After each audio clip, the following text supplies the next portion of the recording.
A grande pergunta que se faz é: onde está Deus nessas catástrofes, nessas tragédias?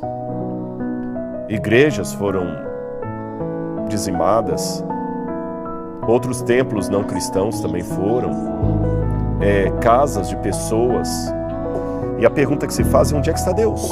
Sabe, essa foi a pergunta do Cristo. Quando, de braços abertos na cruz do Calvário, ele também perguntou na sua tragédia: onde está Deus? Onde o Senhor está, Senhor? Não é pecado, nesse momento, perguntar onde está Deus. Não, não é.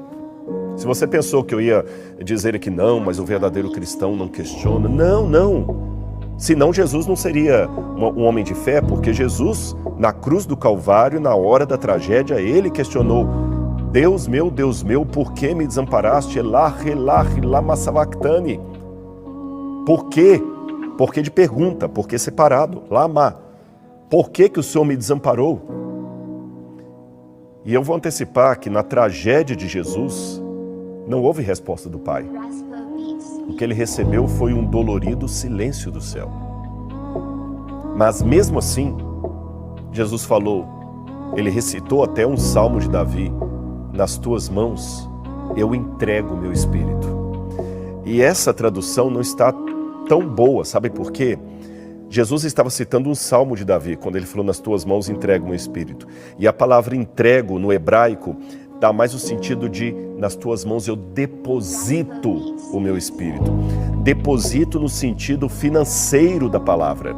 Então, meus irmãos gaúchos, a primeira coisa que eu devo dizer a vocês é: não é pecado derramar lágrimas nesse momento.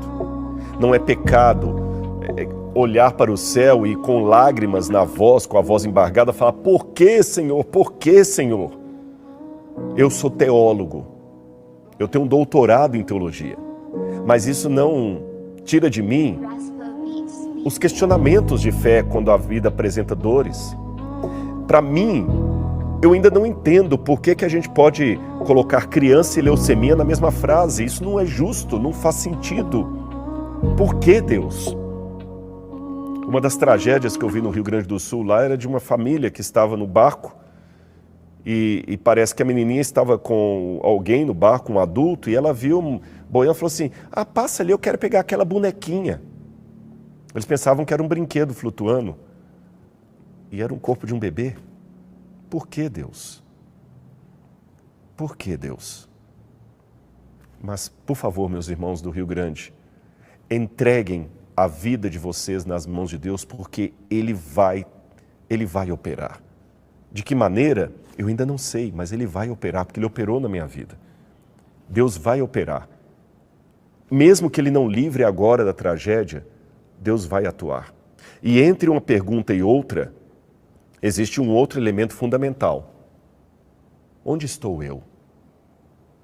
Eu lembro de uma charge daquelas de jornal, onde tinha um tigrezinho, era um tigre com um menininho ali sempre. E o tigre conversando com o menino, e o menino perguntava para o tigre assim: às vezes, você não fica perguntando onde está Deus nas tragédias? E o tigre perguntou: eu não. E o menino: por quê? Eu tenho medo que ele faça a mesma pergunta de volta. Quando eu pergunto onde estava Deus nas tragédias do Rio Grande do Sul, eu também pergunto: onde está o Rodrigo nesse momento? Portanto, meu amigo, você que está agora comigo aí, ao invés de perguntar onde está Deus em tudo isso, vamos perguntar onde é que estamos nós em tudo isso. Nós podemos fazer alguma coisa. Quem é o responsável? Bom, uma vez, Jesus contou a parábola do joio e do trigo. E uma coisa muito horrível aconteceu na agricultura de um homem. E naquela época bíblica, perder a sua agricultura era uma tragédia semelhante ao que está acontecendo no Rio Grande do Sul. Perder a agricultura era perder tudo, porque você não teria alimento para o próximo ano. E alguém teve a tragédia de ter o seu campo de trigo plantado com joio. O joio, além de danificar o trigo, misturar a plantação, ele complicava. E o homem falou assim, não, vamos deixar os dois crescerem, porque no dia da colheita eles vão poder separar um do outro. Mesmo assim haverá um prejuízo, porque agora eu não tenho mais 100% de trigo, uma boa parte é joio. Aí a parábola termina com essa nota aqui. Ele, porém, respondeu, um inimigo fez isso. Então a primeira resposta que eu posso dar sobre o que aconteceu no Rio Grande é, um inimigo fez isso.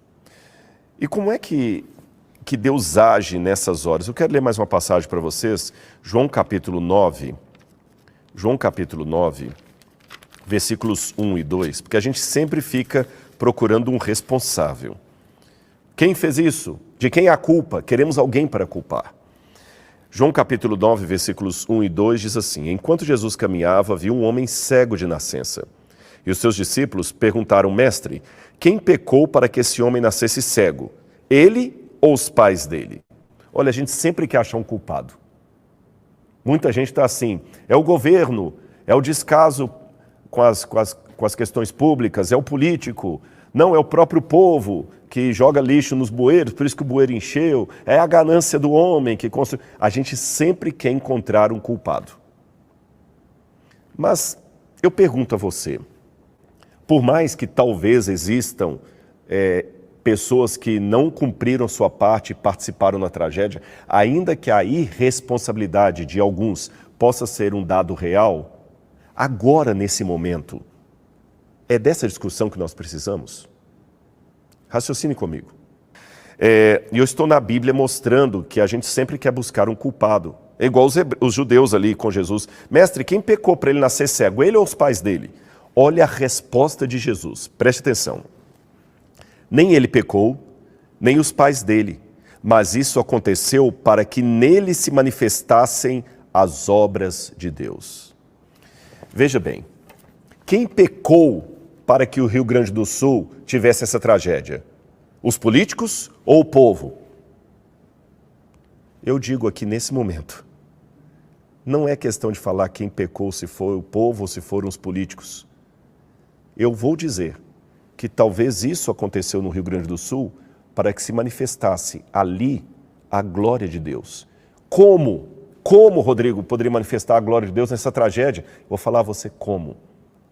Se talvez não tivesse acontecido o que aconteceu no Rio Grande do Sul, nós estaríamos agora apenas recebendo ataques e fazendo ataques na internet aí, de um lado contra o outro, por causa de uma coisa que aconteceu, por causa de outra coisa que não aconteceu, que deveria estar. E agora, a minha preocupação maior é com o meu irmão que está precisando de mim.